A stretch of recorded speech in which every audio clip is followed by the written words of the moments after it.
Hi everyone, welcome to chemistry knowledge by ज्योति।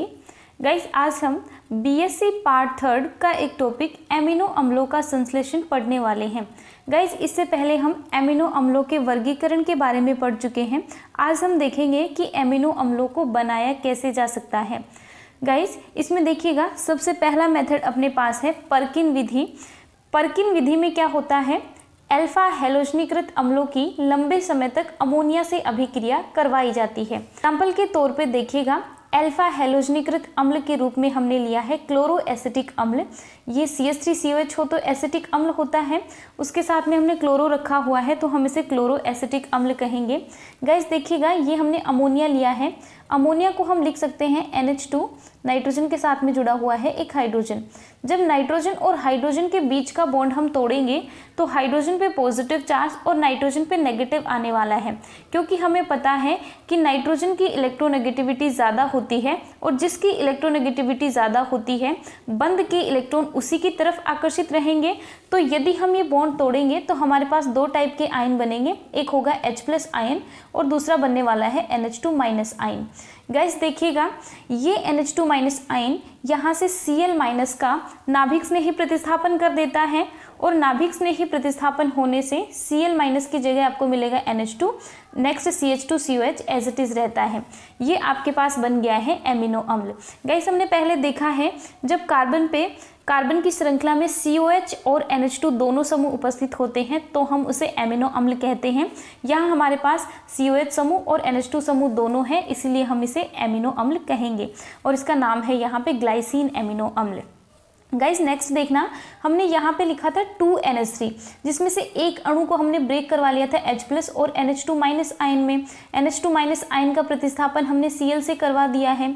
तो ये H+ क्या करेगा, यहाँ पे अमोनिया का एक और अणु बचा हुआ था। इस अमोनिया के अणु में नाइट्रोजन के पास लोन पेयर प्रेजेंट होता है और जिसके पास लोन पेयर प्रेजेंट है तो वो लोन पेयर दे भी सकता है। तो यहाँ से ये इस H+ को अपना लोन पेयर देगा और NH3 से NH4+ में चेंज हो जाता है। क्योंकि इसने अपना लोन पेयर दिया है तो लोन पेयर देने से इसके पास इलेक्ट्रॉनों की कमी हो गई और इलेक्ट्रॉनों की कमी को दर्शाने के लिए हम यहाँ पे पॉजिटिव चार्ज दिखाएंगे।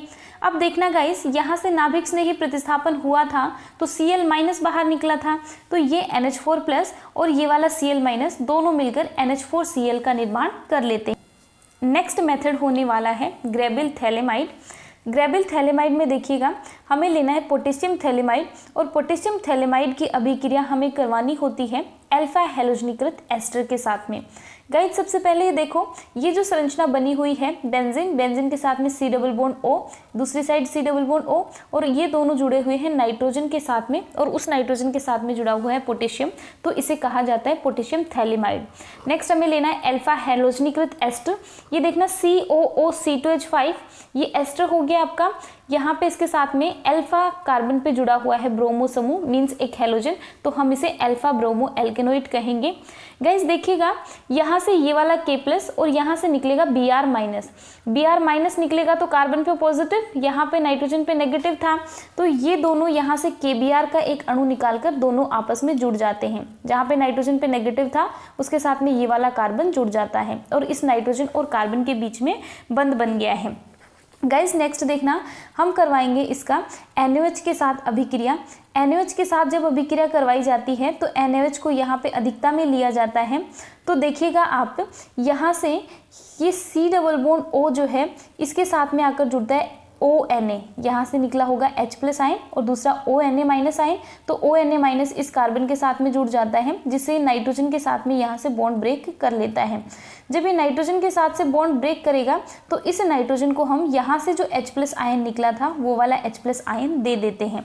गाइस नेक्स्ट देखना, आगे की संरचना सेम है, CHR COO C2H5 था, C2H5 भी किसके साथ रिएक्ट कर गया, NaOH के साथ में, और हमने इसे बना दिया है यहाँ पे COONA। गाइस अब हम करवाएंगे इसका अम्लीय जल अपघटन, मीन्स HCl और H2O के साथ में इसकी अभिक्रिया करवानी है। जब HCl के साथ में इसकी अभिक्रिया करवाई जाएगी तो ONA जो है यहाँ से NaCl और ये वाला H इसके साथ में जुड़कर COH बना देगा। यहाँ तक तो क्लियर है। नेक्स्ट इसमें देखिएगा, यहाँ पे हमने लिख रखा था C double bond O NH CHR COONA। यहाँ पे COONA का जब हम जल अपघटन करेंगे तो जल अपघटन अभी हमने इसका देखा है, इसको COH में कन्वर्ट किया था, तो ये सेम ही तो है, इसे भी हम किस में कन्वर्ट करेंगे, COOH में कन्वर्ट कर देते हैं। लेकिन यहाँ पे आप देखेंगे, यहाँ पे भी जल अपघटन होगा, कार्बन और नाइट्रोजन के बीच में जो बॉन्ड बना हुआ था यहाँ से बॉन्ड टूटेगा। जब बॉन्ड टूटता है तो नाइट्रोजन पे नेगेटिव और कार्बन पे पॉजिटिव आता है, तो कार्बन को तो हम दिलाएंगे यहाँ से OH आयन और इस वाले को दिलाया जाता है H+ आयन। तो ये बनेगा आपके पास COOH CHR NH2। ये आप देख सकते हैं NH2 CHR COOH।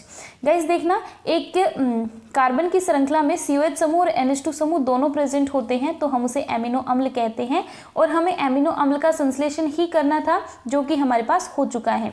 इधर साइड में आपके पास बना है थैलिक अम्ल, यहाँ से ये बॉन्ड तोड़ा था, ये बॉन्ड तोड़ के इसको OH दिया था, OH देने की वजह से कार्बोक्सिलिक एसिड बन गया था, तो ये आपके पास बन गया है थैलिक अम्ल। और ये थी आपके पास ग्रेबिल थैलेमाइड संश्लेषण अभिक्रिया। गाइज यहाँ तक हमने 2 अभिक्रियाएं देख ली हैं। नेक्स्ट हम देखने वाले हैं थर्ड, स्ट्रेकर संश्लेषण। स्ट्रेकर संश्लेषण क्या होता है?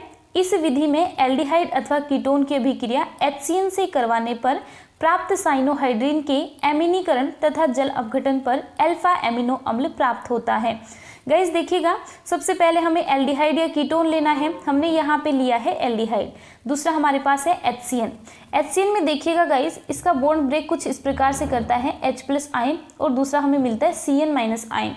तो ये वाला CN- आयन क्या करेगा, यहाँ पे इस कार्बन पे अटैक करेगा, और यहाँ अटैक क्यों कर सकता है, क्योंकि हमें पता है कि कार्बन और ऑक्सीजन के बीच में पाई बॉन्ड है और ये पाई बॉन्ड बहुत आसानी से ब्रेक कर सकता है।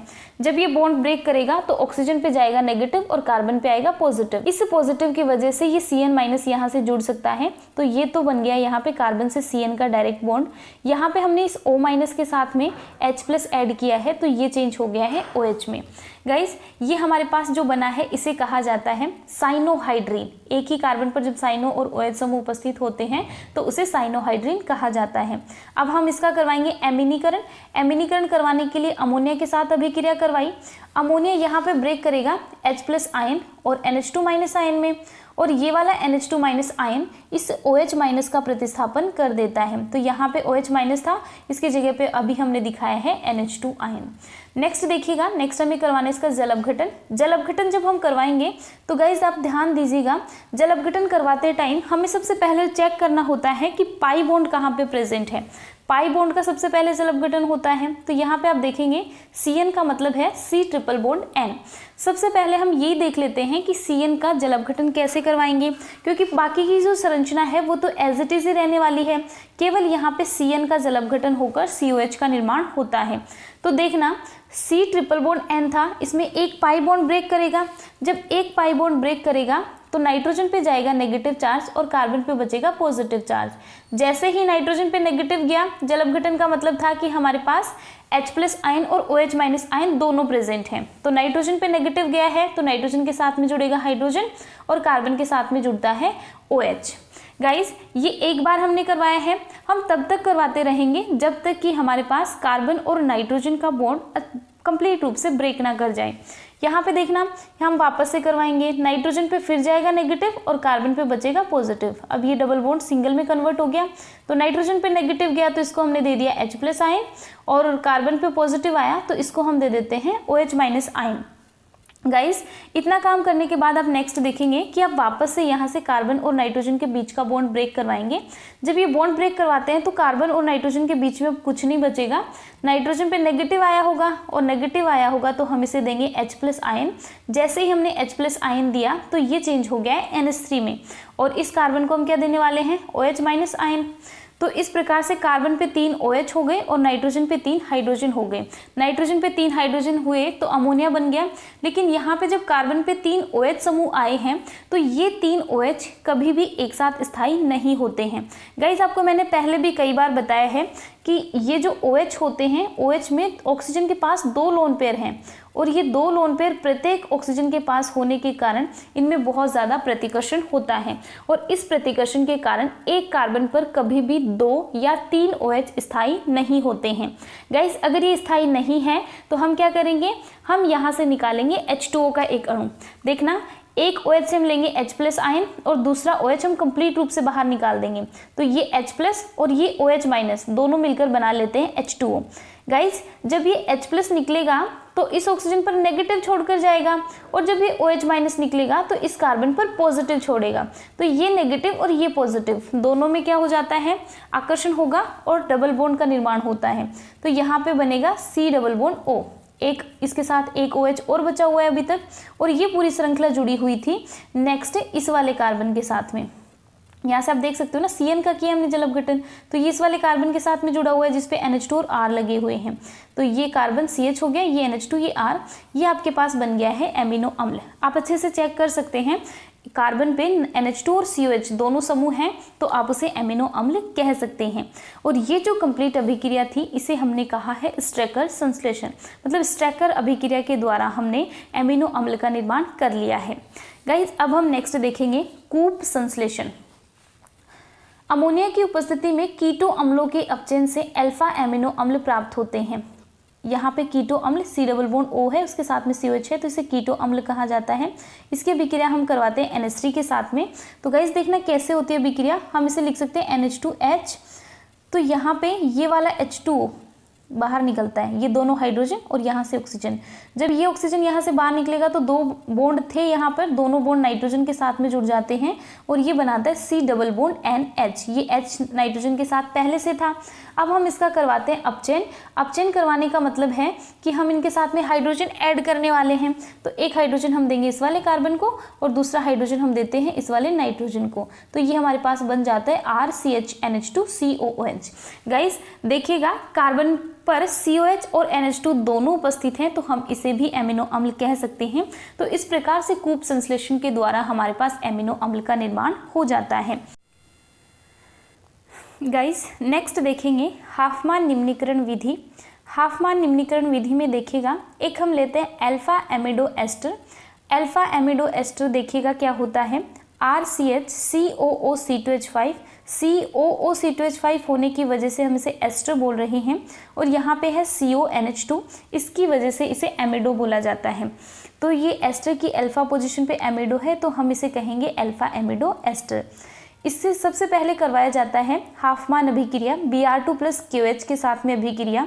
तो गाइज आप देखिएगा, हाफमान अभिक्रिया में जब CONH2 होता है तो उसमें से CO हट के डायरेक्ट NH2 जुड़ जाता है। तो इस कार्बन से पहले CO जुड़ा हुआ था, CO को हटाकर इससे डायरेक्ट NH2 ऐड कर दिया जाता है। ये होती है हाफमान अभिक्रिया। गाइस मैं आपको डिटेल में बता दूंगी कि हाफमान अभिक्रिया की प्रोसेस क्या क्या होती है। अभी हम इस संश्लेषण को कंप्लीट करने के लिए आप लोग इतना ध्यान रखेंगे कि CONH2 जो है वो किस में कन्वर्ट हो जाता है, केवल NH2 में कन्वर्ट हो जाता है। ये हाफमान अभिक्रिया हो गई। अब हमें करवाना है इसका जल अपघटन। जल अपघटन जब हम करवाएंगे तो यहाँ से ये C+O OC2H5 इस प्रकार से रहेगा। तो हम इसका जल अपघटन करवाते टाइम यहाँ से ये जो OC2H5 था इसको तो हम देंगे H+ आयन, ये तो बनेगा C2H5OH और इसको हम देने वाले OH- आयन, तो ये बनेगा हमारे पास COOH। तो ये आ गया है COOH। ये देखिएगा कार्बन की एक श्रृंखला में COH और NH2 दोनों समूह उपस्थित हैं तो हम इसे एमिनो अम्ल कह सकते हैं। इस प्रकार से हमने हाफमान निम्नीकरण विधि द्वारा एमिनो अम्ल का निर्माण कर सकते हैं। मैं आपको नेक्स्ट क्लास में बताऊंगी कि हाफमान अभिक्रिया क्या होती है और हाफमान अभिक्रिया का क्रिया विधि क्या होती है, ये मैं आपको समझाने वाली हूँ नेक्स्ट क्लास में।